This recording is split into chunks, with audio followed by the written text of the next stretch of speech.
Great Lakes Prepping here.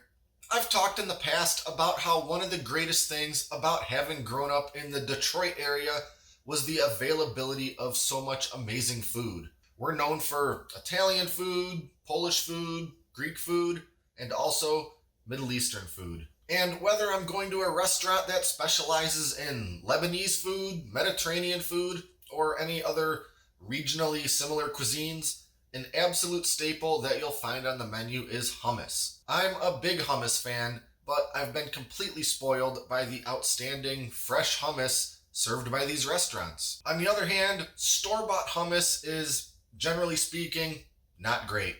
Some brands aren't terrible, and I've certainly bought a lot of it over the years, but none of it compares to the fresh, smooth, creamy, delicious hummus that you'd get at an authentic Middle Eastern or Mediterranean restaurant.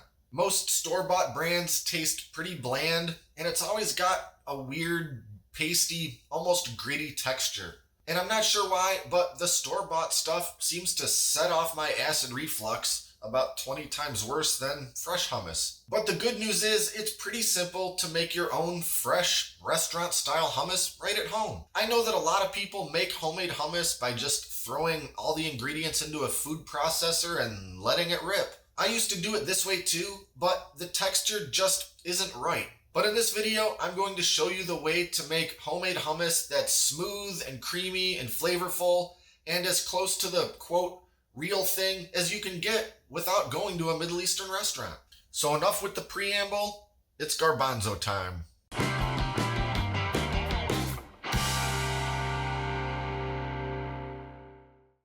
And as always, let's get started by taking a look at our ingredients. First, we of course have our chickpeas, also called garbanzo beans.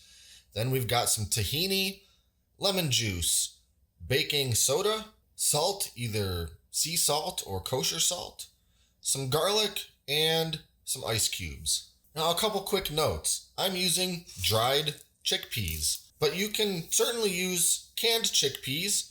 And for this recipe, we're using a pound of dried beans, and that would equate to pretty much 4 of these 15-ounce cans of the canned chickpeas. And regarding the tahini, this is something that you might not find in your regular everyday grocery store. For me, I know that I have to go to one of the bigger grocery stores in the area to find it.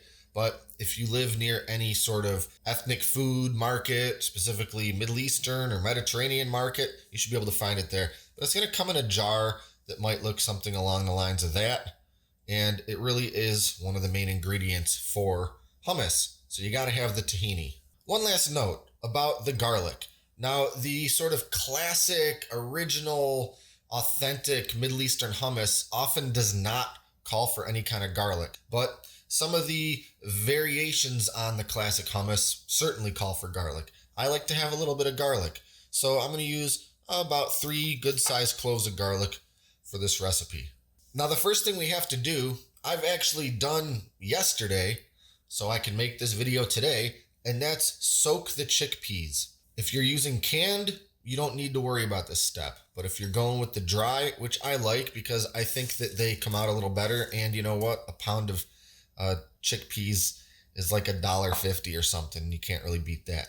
But if you're going to use dry, you have to soak them pretty much overnight, 8, 12, 15 hours, something like that. And you'll end up with something like this. Just put your 1-pound bag of chickpeas into a big bowl, fully submerge it with water, make sure that it's completely covered in water, and then just let it sit all night long, all day long. Just make sure it's there for at least a solid 12 hours. Now, after the chickpeas have finished soaking, go ahead and drain that water that they've been soaking in, give them a quick rinse, and then we're putting them all into a medium-sized stock pot. And now we want to add fresh water to the pot, and we need to use enough to completely cover those chickpeas by a good couple of inches. And I'm going to turn the heat to high. And at this point, I'm going to add my baking soda. That's 1 teaspoon of baking soda. And I'm actually going to add my garlic cloves at this point. I'm not even going to chop them up or anything. I'm just going to throw them right in there. Now, a lot of people, when they add garlic to their hummus, they throw it in later when it's the sort of food processing step. This is all about texture for me, and I don't want any sort of minced up bits of garlic affecting the texture. I want them to be completely soft so they really blend into a fully smooth puree. So I'm throwing them into the water while we do this step. So I need to let this come up to a full boil, and then I'll reduce the heat to a simmer, and then it's going to simmer for quite some time, probably about 90 minutes. Now, if you're using the canned chickpeas instead of the dried, obviously you don't need to soak them, and you can jump right to this stage, this step, putting them into the pot with the water and letting it boil and then simmer. So once this starts boiling, I'll pick it back up, and then we'll go from there. All right, once this pot starts foaming up like this and boiling, we're just going to reduce the heat and stir all this down. And now we just simmer again for about an hour and a half. And I'll come by and give it a little stir every once in a while, even though it's not really that necessary. So we're going to pick it up after this is done simmering. All right, the chickpeas are finished simmering, and even though a lot of that water cooked off or soaked in, there was still a bit left in that pot, and so I just sort of strained it off with the colander, and now I've got my pretty mushy chickpeas in this bowl here, and I'm going to let this sit on the counter for a little while until they're cooled down quite a bit, maybe almost to room temperature. I don't want to start with hot chickpeas when I start turning it into my hummus. I want it to be nice and cool. So we'll let this sit here a bit and then pick it back up. Now at long last, we're finally ready to start processing. So I'll just start by getting all of these chickpeas into the processor. And my food processor has this little sort of scraper device that goes inside here that I can swivel while the thing is running and help keep all that stuff from being stuck to the sides. If you don't have this kind of a deal in your food processor, just make sure to stop every couple minutes and scrape down the walls with your spatula or something like that. So we're going to start processing with just the chickpeas themselves and really get them blending up pretty well. And we're going to let that run for about 4 minutes, and then we'll move on to the next part.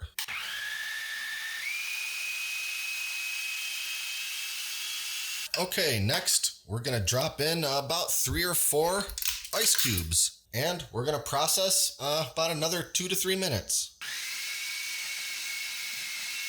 Okay, now it's time to add our tahini. We're doing 1 cup of the tahini, and we process for another minute. And you can see that adding that tahini really started to get this thickening up. A little too thick, but that's okay, because now we're adding in a little liquid in the form of our lemon juice, and that's 1/3 cup.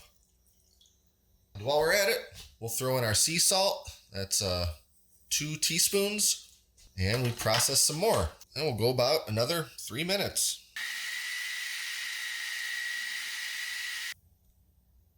And there we have it.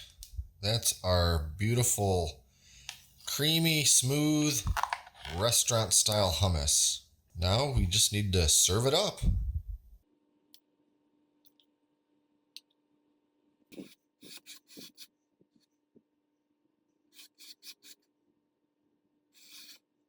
And to finish it, we're going to drizzle it with a little bit of good olive oil. And finally, we're going to dust it with just a little seasoning. Now, paprika is a very common seasoning to sprinkle over top to finish it off. But something that I'm actually a very big fan of is a seasoning called sumac. You'll see this in a lot of Mediterranean style food, and I think it just goes fantastic. Just a little bit on top of the hummus.